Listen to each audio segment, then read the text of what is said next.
Labor's new advertising blitz today is Peter Dutton. I mean, I've got to laugh because here's Labor actually wanting the next election to be about the cost of living. These are all cost of living measures introduced by the federal Labor government because we understand the pressure families are under and every little bit helps.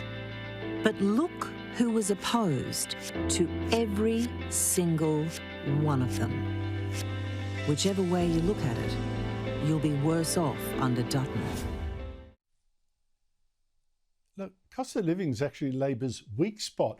Consider just the same day that we get that ad, even the ABC's Four Corners is reporting tonight that Australians are doing it tougher, that in 82% of electorates polled, households are barely covering living costs. And that's up from just 8% 3 years ago. This is just incredible. Also today, the Independent Food Distributors Australia, which represents companies that supply food to supermarkets, cafes and restaurants. So can you imagine? They've got lots of fridges, lots of chillers, using lots of electricity. And they say, we're in pain. Power costs have gone up 50% under Labor. And that's got to cause food prices to go up. They want the government to dump its target for cutting emissions and instead get more gas and coal to cut power prices. They don't fall for this green power is cheaper hoax. But this government is so blind to the cost of its global warming schemes, or maybe it's just so embarrassed. But you just got to listen. You just got to listen to one of its ministers, Tim Ayres, today, ducking and weaving about all that on Sky News. Can you tell us this morning, what is the total system cost? I'm very glad you raised it. You don't make electricity prices and energy prices lower for Australian industry and households by making them higher.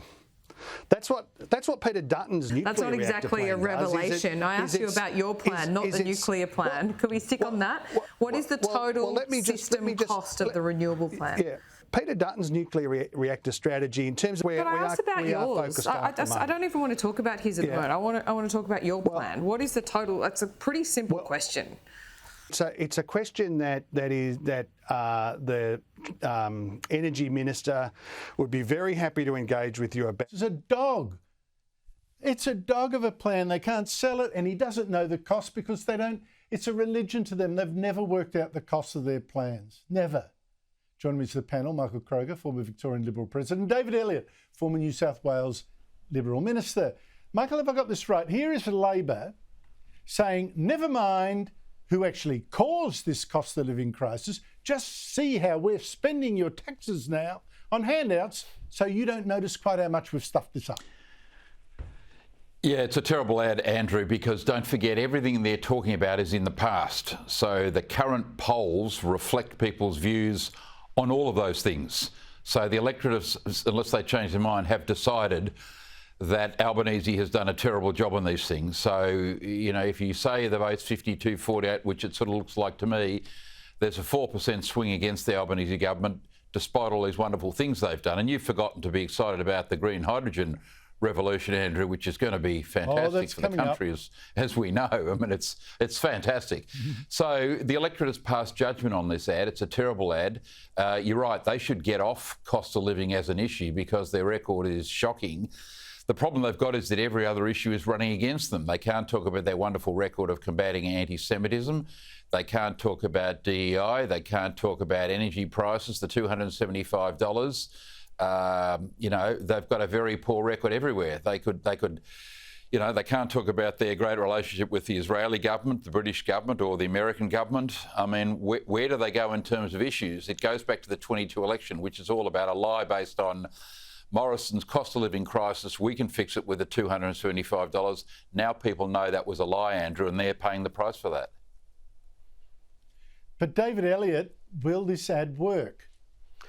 No, I don't think it will. I mean, if I was a Labor strategist, I'd be saying to the Prime Minister, PM, don't poke the bear. Don't wake up the economic debate because you will lose the economic debate. Labor have not been strong on economics for over half a century, save a couple of policies of the Hawke government. But I would be staying right away from the economy. It's got to be the number one issue that we're going to the polls on. And the second issue, of course, unfortunately for Labor, is security, domestic and international security, both of which they're very, very weak on. And so I don't understand the strategy of trying to bring about a discussion on economics, because by any stretch of the imagination, since John Howard became the Prime Minister that paid off the debt, we in the Liberal Party have always had a much, much stronger credibility bank when it comes to the economy. It's not about making the economy stronger in the future. It's about, look how much of your money we've spent on you, trying to cushion you from our decisions in the past. I don't know. It's looking back, not forward.